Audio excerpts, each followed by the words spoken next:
आज के वीडियो में आप सबका स्वागत है। आज हम लोग पढ़ेंगे संस्कृत सुधा भाग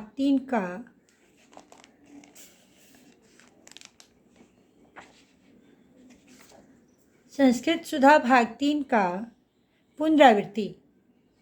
पुनरावृत्ति में 1 से 4 तक के पाठ के प्रश्नों की पुनरावृत्ति हुई है।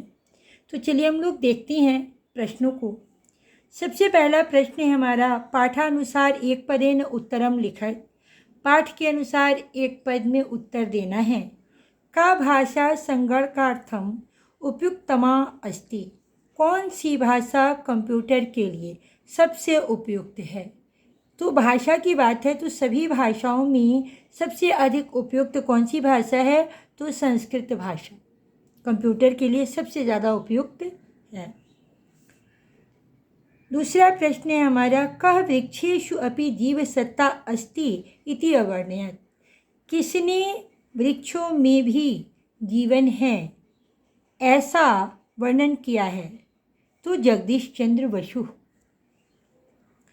कह 10 पुत्र समः। कौन 10 पुत्र के बराबर है, द्रुमः यानी कि पेड़। कह 10 हृदय समः भवति। कौन 10 जलाशय के बराबर है, पुत्रः यानी पुत्र। कह शनैः शनैः शोषम अगच्छत्। कौन धीरे धीरे सूख गया, यानी शरह तालाब। क्वेश्चन नंबर 2 में पाठानुसार उत्तरम लिखत। पाठ के अनुसार उत्तर लिखना है। पौराणीयमानं कच्छपम विलोक्य किम अवदन्। लोग जो हैं ले जाते हुए कछुए को देखकर क्या बोले। तो आप यहाँ देखेंगे बहुत से बच्चे ये कहते हैं कि मैम लिख कर के बताया करिए। उन बच्चों के लिए मैंने यहाँ पे लिख कर बताने की कोशिश की है कि पौराणीयमानं कच्छपम विलोक्य अवदन्। लोग ले जाते हुए कछुए को देख करके बोले, अहो चक्राकारं किमपि पक्षिणो एतौ नयतः तत्पश्यत् तत्पश्यत्। अरे चक्रकार यानी गोलाकार, किमपि यानी कुछ भी, पक्षिणों यानी दोनों पक्षी, ये दोनों पक्षी लिए जाते हैं, तत्पश्यत् वह देखो वह देखो।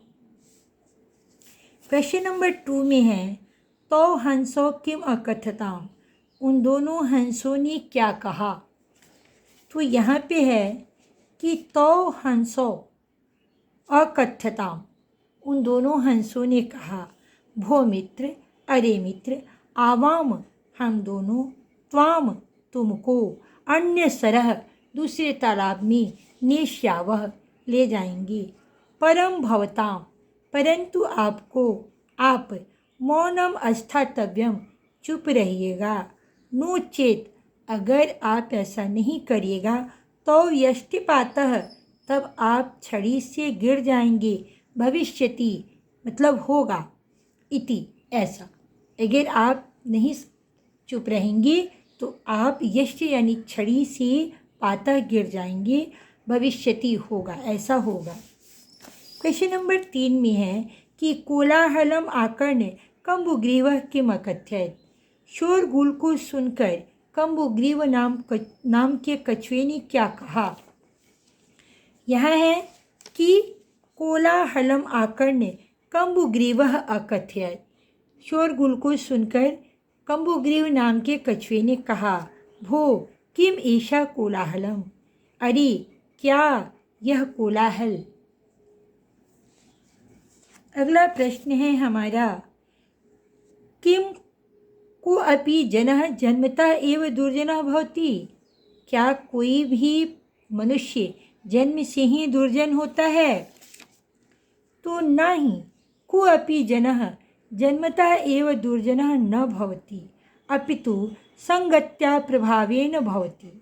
नहीं, कोई भी मनुष्य जन्म से ही दुर्जन नहीं होता है, बल्कि संगति के प्रभाव से होता है। कोई भी मनुष्य संगति के प्रभाव से दुर्जन होता है। अगला प्रश्न है कि संसर्गस्य प्रभावः मनुष्येषु किं भवति। संगति के प्रभाव से मनुष्य में क्या होता है? तो इसका उत्तर है कि संसर्गस्य प्रभावः मनुष्येषु गुणदोषाः भवन्ति। संगति के प्रभाव से मनुष्यों में गुण और दोष होता है। क्वेश्चन नंबर 3 में हम लोगों को क्या करना है कि पाठानुसार रिक्त स्थानों की पूर्ति करनी है। पाठ के अनुसार रिक्त स्थानों की पूर्ति करनी है। तो सर्वे अपि विषयाः अस्मिन् सन्निविष्टाः सन्ति। सभी विषय इसमें सम्मिलित हैं। ऐसा करके तो कौन कौन से विषय सम्मिलित हैं यहाँ आप देखेंगे कमी। तो ज्ञान विज्ञान संस्कृति सभ्यतादयो। ज्ञान विज्ञान संस्कृति सभ्यतादयो यानी ज्ञान विज्ञान संस्कृति और सभ्यता आदि ये जो हैं विषया अस्मिन् सन्निविष्टाः सन्ति, इसमें सम्मिलित है। उसके बाद है निर्माणेन यत्, निर्माण के द्वारा की, तदेकस्य वह किसका, उत्पादनेन। तो यहाँ पे देखेंगे 10 हृदयानां निर्माणेन, 10 जलाशयों के निर्माण से की जो पुण्य होता है, यत् पुण्यम जो पुण्य होता है, तद एकस्य वह एक पुत्र से उत्पादनेन एक पुत्र के उत्पन्न होने से होता है। अगला प्रश्न है कम्बुग्रीवः अकथयत्। कम्बुग्रीह ने कहा भो किम एषः कोलाहलम, क्या है यह कोलाहल। आकाशात् भूमौ पतितः, आकाश से भूमि पर गिरते ही, पौरे लोग, खंड सहकृता है ना, आकाश से भूमि पर पतितः गिरा, और पौरे चौपौरे और लोग, खंड सहकृता उसको टुकड़े टुकड़े कर दिए। नेक्स्ट प्रश्न है ना ही को अपि जनः, नहीं कोई भी मनुष्य जन्मतः एव सज्जनः दुर्जनो वा भवति, जन्म से ही कोई मनुष्य सज्जन और दुर्जन नहीं होता है। क्वेश्चन नंबर 3 में हम लोगों को क्वेश्चन नंबर 4 में आपस में हम लोगों को मिलान करना है। अधोलिखितानां परस्परम मेलनम कुरुत, नीचे लिखे गए शब्दों को मिलाना है। आधुनिक छात्राः उपहसन्ति, वृक्षस्य रोपणेन इंद्रः वृक्षम अच्छिन्नत, इंद्र के द्वारा वृक्ष को काटा गया। कम्बुग्रीवः कच्छपः, संकट विकटो नामको हंसो। क्वेश्चन नंबर 5 में धातुम लकारम पुरुषम वचनम च लिखत, ये शब्द दिए गए हैं। इनके धातु लकार पुरुष और वचन लिखना है। पठिष्यामि, इसका मूल धातु पठ है, लिट लकार है, उत्तम पुरुष है और एक वचन है। कथयन्ति, मूल धातु कथ है, लट लकार है, प्रथम पुरुष है, बहुवचन है। अभवत, मूल धातु भू है, लंग लकार है, प्रथम पुरुष है और एक वचन है। पश्यत, मूल धातु पश्य है, लोट लकार है, मध्यम पुरुष है और बहुवचन है। अगला प्रश्न है विभक्ति वचनम च लिखत, इन पदों की आपको विभक्ति और वचन बताने हैं। विदुषाणाम, विदुषाणाम में षष्ठी विभक्ति है और बहुवचन है। वाप्याः, वापी का है तो वापी का मतलब होता है तालाब, तो वाप्याः का मतलब वाप्याः जो है प्रथमा विभक्ति का बहुवचन है। कूपाणाम षष्ठी विभक्ति का बहुवचन है। हृदि प्रथमा विभक्ति का बहुवचन है। और दंत है तृतीया विभक्ति का बहुवचन है। पक्षिणों प्रथमा और द्वितीय विभक्ति के द्विवचन में होता है।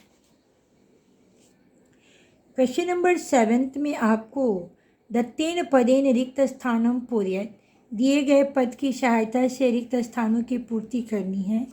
यथा माता पितरौ सहयोगम कल्याणम च कुरुतः, है ना, जैसी माता पिता सहयोग और कल्याण करते हैं। न तथा अन्यः को अपि, वैसा कोई भी नहीं करता। अन्य जनः दूसरे लोग, अल्प कालार्थम थोड़े समय में ही, सहायका भवन्ति, सहायक होते हैं। परम माता पितरौ तु, लेकिन माता पिता तो अहर्निशम कल्याणम एवं चिंतयत, दिन रात कल्याण ही सोचते हैं। बाल्यकाले कदाचित, बचपन में कभी, दुग्धम पायतः, दूध पीते हो, कदाचित क्रोड़े निधाय, कभी गोद में बैठकर भ्रमणम च कुर्तः, भ्रमण करते हैं। पुनः पाठम पाठ्यतः, फिर पाठ पढ़ते हो। माता पितरौ पदे पदे, माता पिता पद पद पर, पुत्रस्य उपकारम कुर्तः, पुत्र की भलाई करते हैं। क्वेश्चन नंबर 8 में हम लोगों को दत्तेन पदेन चित्र वर्णनम पूरयत, दिए गए पद की सहायता से चित्र वर्णन को पूरा करना है। तो आप देखेंगे यहाँ पे कुछ शब्द दिए गए, उनका अर्थ पहले आप जान लीजिए। उद्याने यानी उद्यान में या पर, वृक्षः बहुवचन में, वृक्षोनि, निम्ब वृक्षा, नीम के वृक्ष, पृच्छन्तु पूछते हैं, पश्यन्तु देखते हैं, छाया छाया, पक्वानि पके, किंचित कुछ, आम्राणि आम, बहुत सारे आम बहुवचन में है, शोभनम सुंदर या अच्छा। आप यहाँ देखेंगे छात्रा, छात्र कहती हैं शोभनम खलु तो उद्यानम, तुम्हारा उद्यान निश्चय ही सुंदर है। वयम त्वाम किंचित प्रष्टुमिच्छामः, मैं तुमसे कुछ पूछना चाहता हूँ। मालाकारम, माली पूछता है, यथेक्षम पृच्छतुम भवन्तः, जितनी इच्छा हो, यथेक्षम जो चाहते हो पूछें आप, भवन्तः आप पूछें। छात्र छात्र, श्रीमन् कस्य कस्य फलस्य वृक्षाः सन्ति अत्र सन्ति, छात्र पूछते हैं कि यहाँ पे किस किस फल के वृक्ष हैं। मालाकार, अत्र आम्राणाम, दांडिमानाम, पेरुकाणाम, नारंगाणाम, जंबीराणाम, भद्राणाम च वृक्षा सन्ति। तो ये माली बताता है कि यहाँ पे आम के, अनार के, पेरू के, नारंगी के, जंबीर यानी नींबू के, भद्राणाम यानी बेर के वृक्ष हैं। छात्रा, किम अत्र नीम वृक्षा न सन्ति, क्या यहाँ नीम के वृक्ष नहीं है। मालाकार, भवन्तः तत्र पश्यन्तु, आप वहाँ देखें। तत्र निम्ब वृक्षा शिष्पाः कोविदारः अन्ये चापि वृक्षा सन्ति ते छाया प्रेक्ष्यन्ति, वहाँ नींबू के, शिष्पा यानी शीशों के, कोविदारः कोविद के वृक्ष जो छाया देते हैं। छात्र, श्रीमन् उद्याने अधुना कानि फलानि पक्वानि सन्ति, उद्यान में अभी कौन से फल पके हुए हैं। मालाकार, अधुना तो आम्राणि एव पक्वानि सन्ति, अभी तो आम ही पके हुए हैं। तो इस प्रकार से मैंने आपका ये पुनरावृत्ति से संबंधित जो प्रश्न था उसका अभ्यास कराया। मुझे उम्मीद है कि मेरा ये प्रयास आप सभी छात्रों के लिए बहुत ही फ़ायदेमंद सिद्ध होगा और आप अधिक से अधिक इसका फ़ायदा उठाएं, अपने दोस्तों में शेयर करें ताकि मेरे द्वारा किया गया प्रयास जो है वो सार्थक हो। अगर मेरा प्रयास आपको सही लगी तो वीडियो को लाइक कीजिएगा, चैनल को सब्सक्राइब कीजिएगा, बेल आइकन प्रेस करिएगा ताकि जब मैं अगला वीडियो अपलोड करूं तो उसका नोटिफिकेशन आपको सबसे पहले पहुंचे। और मेरा प्रयास आपको कैसा लगा ये कमेंट के द्वारा अवश्य बताइएगा। धन्यवाद।